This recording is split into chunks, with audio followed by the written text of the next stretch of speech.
Meanwhile, the Obedient People's Party, which appears to be linked to the Obedient movement, is said to be among the 110 associates seeking registration as new political parties in Nigeria. The Independent National Electoral Commission announced on Tuesday that it had received multiple applications from aspiring parties. It is not clear if the party is linked to Peter Obi, under whom the Obedient movement gained momentum during the lead-up to the 2023 general election. The Obedient movement launched a digital portal for member registration and the issuance of identity cards in April 2025. Inec chairman, Professor Mahmood Yakubu, said that all 110 applications will be processed fairly regardless of the promoter's status. Meanwhile, President Bola Ahmed Tinubu has dismissed the various coalitions forming against him as political IDPs. Tinubu spoke at a one-day presidential state visit to Nasarawa State on Wednesday, where he inaugurated projects. He urged his supporters not to pay attention to his political opponents as they are in a coalition to unseat themselves. Let's take a look. Sule is doing well because Bola Tinubu is doing well too.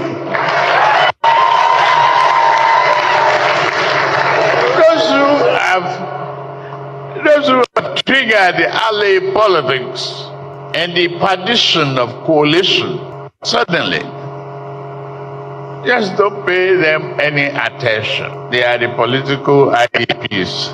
Don't give them a home. The hope is here. I'm not geared for what they try to pull on me. Alley political campaign. Who is a politician who will keep quiet when the gangsterism are forming a coalition to unseat themselves? Mungbe revolution ball.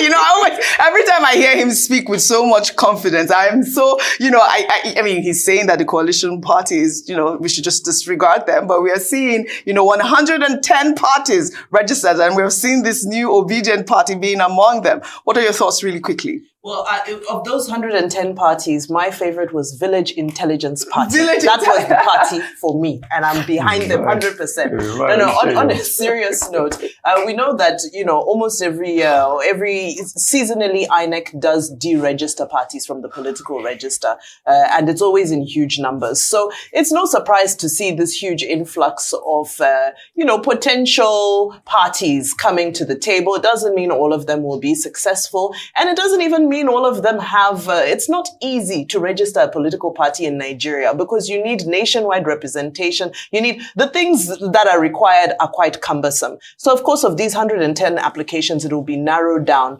but we are now curious to see how it will be narrowed down. Another thing that raised interest was the fact that there are two ADA parties there, ADA parties. And, you know, some are saying that, okay, if they're both registered, it will, hopefully it won't cause confusion on the ballot. If there's the ADA, the coalition, and the other ADA. As for the president saying, well, if they're coming for me, what do you expect me to just fold my hands?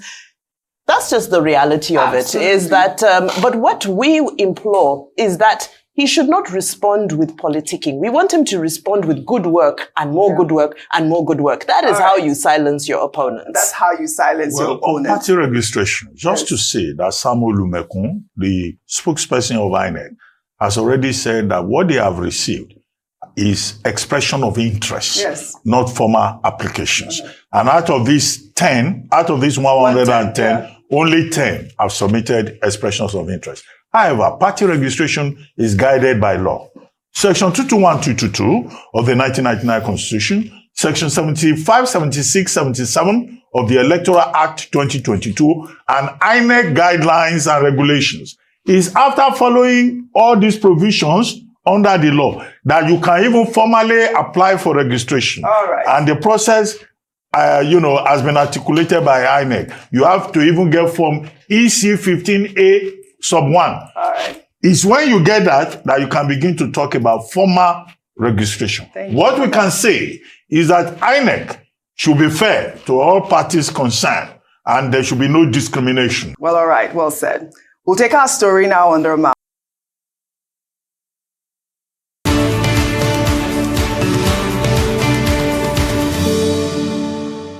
Joining us now is Obi Obidient with stories trending around the world. Hello, Inec. Good morning, Dr. Abati. How are you this morning? We had to do our good morning. I thought that was a brilliant interview from Chimamanda Ngozi Adichie. Always so gracious. A very important figure in the Nigerian literary landscape. World literature. I know she's one of your favorite, Dr. Abati. I saw you blushing the whole time. Yes, learned a lot, really. I hope our viewers enjoyed that interview. Well, all right. Well, good morning to you, viewers. Let's begin what's trending.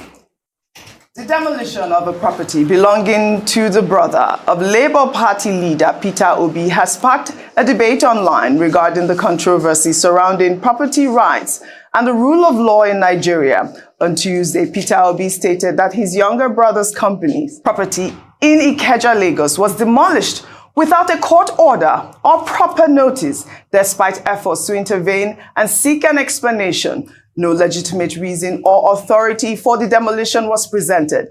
Peter Obi said that the court judgment shown to him was against unknown persons and squatters and did not specify his brother or the property, nor did it contain any demolition order or permit. Well, let's take a listen before we take some reactions. Is that how a country works? They just came suddenly, started demolition. You know, if my brother didn't have a brother like me, they would. He wanted to enter here. They say, no, you can't enter. We have court injunction. What about court injunction that allows somebody to enter into another person's property, refusing for removing his things and everything, and demolition everywhere? What about court injunction is that? This is a family property belonging to my brother. He bought this probably about 10, 15 years ago. Yesterday, he called me frantically. He said some people have just jumped into my property in Ikeja and have removed the roof and are demolishing the property, and he doesn't know what is happening. When he asked them, they said they have a court injunction, that they've obtained court order, that they are the owner of the property. I said, can I see the court papers? I know who you sued. I saw the court papers, and it says they sued an unknown person. How can you say a house that has been built up is owned by an unknown person? Can you see the rascality in this country? Can you see what is happening in this country? And you are talking about foreign investor. Look at what local investor is investing. Look at what Nigerians have. Look at this rascality. I'm ready to, that's why I'm making it open. Let the owner come so we can meet and talk. Let him tell me how he got involved in this. Peter Obi right there at his brother's property, talking to the people of the press. He came into from Abuja to Lagos, where he got a call from his brother saying that, you know, the property was demolished without any, you know, prior notice. And he's owned the property. His brother has owned the property since 2011. We have documents to show. He did send me. I did speak with Peter Obi this morning as well. I'm sure that I've shown you some of the documents that, you know, I got to buttress his claim that he does own the property. And also we have another document, if you can pull up those documents, of the actual people who went to court to get an order for demolition. That's Peter Obi's brother's property, to show his deed of assignment. And, you know, I don't understand how this happened, Dr. Abati. I'd like your comment before I take this reaction. Okay, I'll just state a number of principles. What you are doing here, what we're dealing with here, is about claim with regard to property. Under the law of property, possession is 99% of the law. And Mr. Peter Obi pointed out that, look, his brother has been in charge of this property for over 15 years, which is to say that it's not a case of an abandoned property and all of that. Two, he says that the legal document that was shown to him was about an unknown persons, yes, which is who were involved in the litigation. There's no such thing as an unknown person in law. Even in criminal law, in corporate law, the locus classicus is a case called Solomon and Solomon So even where you do not know the identity, where there is a corporate entity involved, as is the case in this, Nest Foods Limited, the principle in Solomon and Solomon, 1896, every student of law of real property knows it. You can unveil, you can lift the veil. It's about lifting the veil. So why did the court not lift the veil in this particular matter to know who the real owner of the property is and who is in charge of in possession of that property at a particular time? However, there's another principle in law. That's why I say I will just state principles. It is called ubi jus ibi remedium. Ubi jus ibi remedium says where there is a right, there is a remedy.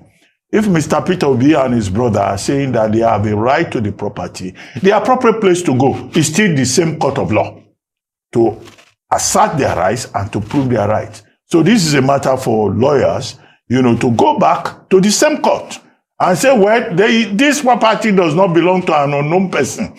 The unknown person exists.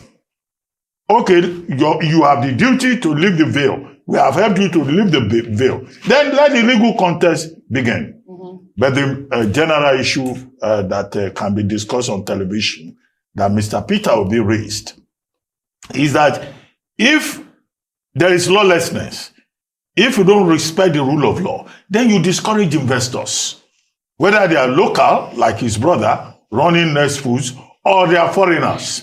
Because if they cannot buy property, they cannot invest in property, then anybody can just go to court and then relying on that court allegation, that court process that can be challenged, then of course, business people would think that this is not an enabling environment. The responsibility of government, either at the federal level or at the state level, is to ensure the rule of law. Yes. Is to provide an enabling environment for business to thrive.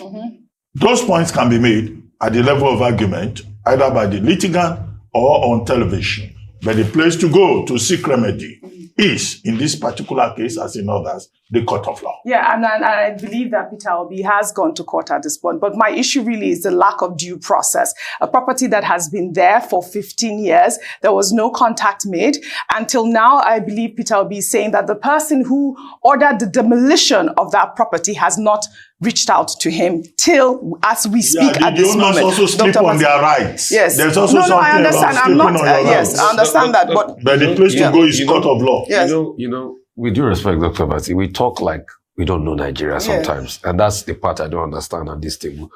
Is it not in this country, you and I know, that people will go and file a case in court? They will not allow the person involved know about it. This is the issue. They will fictitiously file it.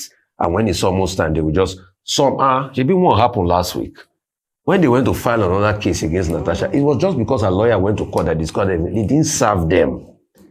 It happens in this country. You see, when I was talking about institutional breakdown, people would think I'm just talking. But you and I know, so we can quote principle. Itasu sapanda, itasu kuloto, latasu kalaka. I speak Latin from today tomorrow. But you see, the truth is, I cannot take sides in a matter where Dr. I don't Abati, know the full facts. I'm just laying a background. We can speak Latin from today to tomorrow. But you and I know the shenanigan that goes on in the legal process in Nigeria. So when we quote Latin, the truth has to be said. We need to be able to investigate this case. The issue. And look deep. Because see, Rufai. we are quoting Latin, Dr. Abati. Lagos State has now come out to say that it's not Labsca that did the demolition. So who did the demolition? This is the question. So if they carry police, go and demolish somebody's property when you are supposed to be having a back and forth in court, and Lagos State has come to say, me one bell. So like you quote Latin from today to tomorrow. See, Nigeria will turn your brain. Nigeria man, you are waiting. All we are just saying is that with due respect, Mr. Peter, we should go, like you said, he should not sleep on his right. He should go to court and be able to assert himself. Because he as a party, the next food as a party was not copied. Yes. The case was against unknown person. And you got police to go effect this, and you effected a demolition. Property. Wait, I have Lagos State regulatory body has said they have nothing about it. Yes, they just said Nigeria will turn you mad. So this petition was from Rose of Sharon Solicitors, and the person's name that was on it is Mrs. Deborah Olorunlogbo.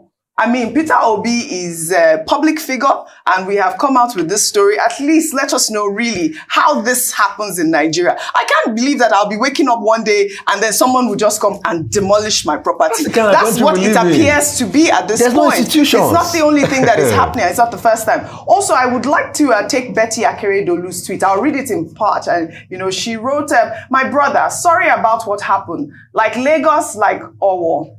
We are in the season of demolition. It's happening because Guy men occupy positions. On June 21st, 2025, Lucky Ayedatiwa ordered the demolition of the monument built in memory of Owo Catholic Church massacre that shocked the nation on June 5th, 2022.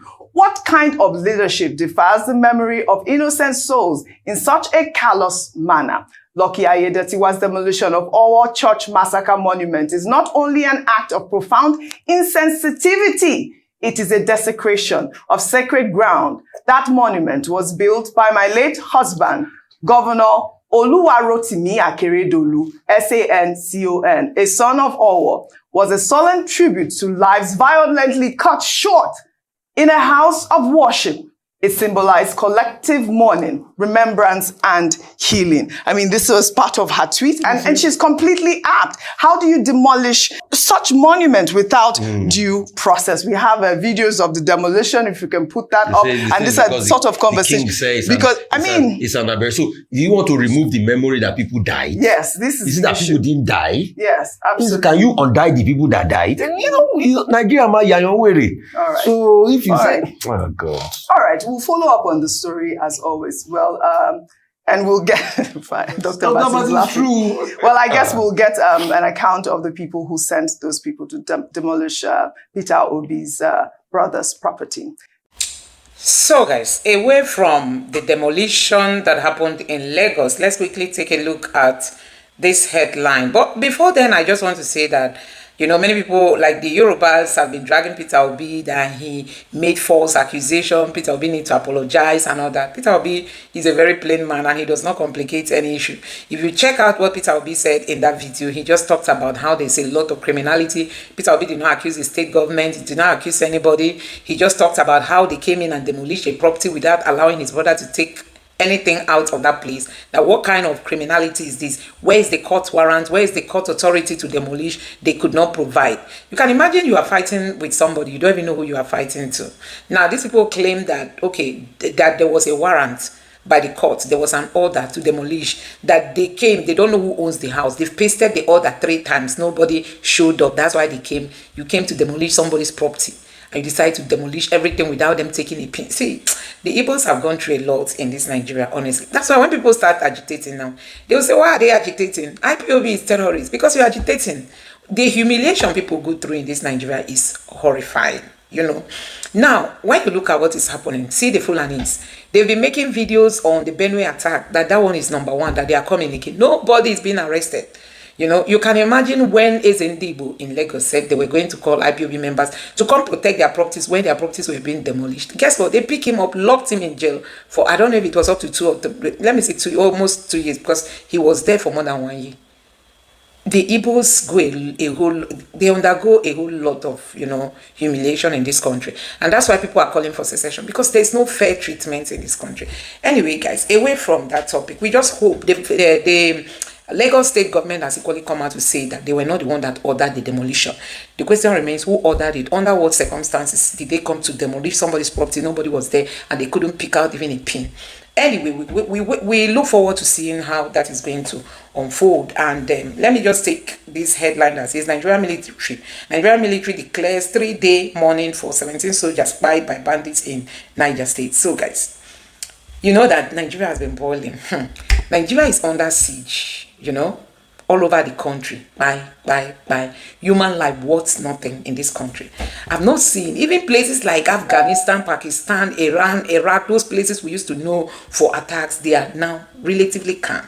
Nigeria has, has passed all of them when it comes to attacks on bandits and terrorists. This other day in Zamfara State, Sokoto State, everywhere was boiling.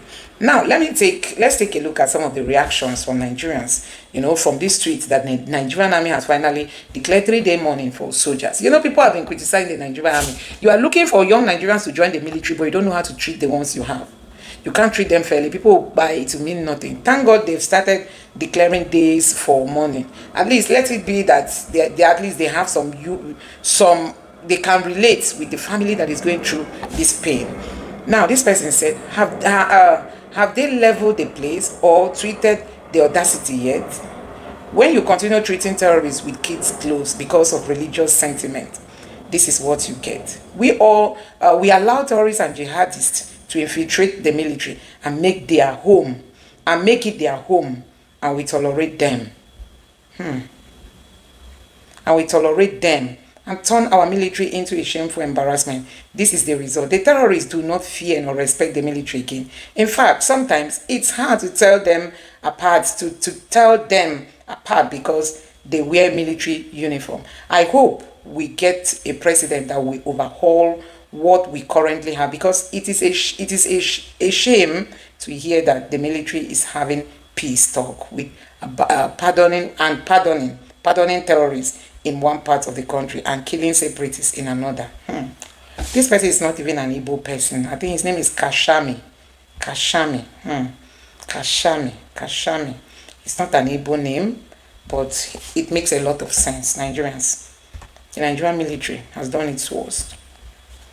So this other person said, with a 3-day holidays, bandit will use it to clear another barracks and home.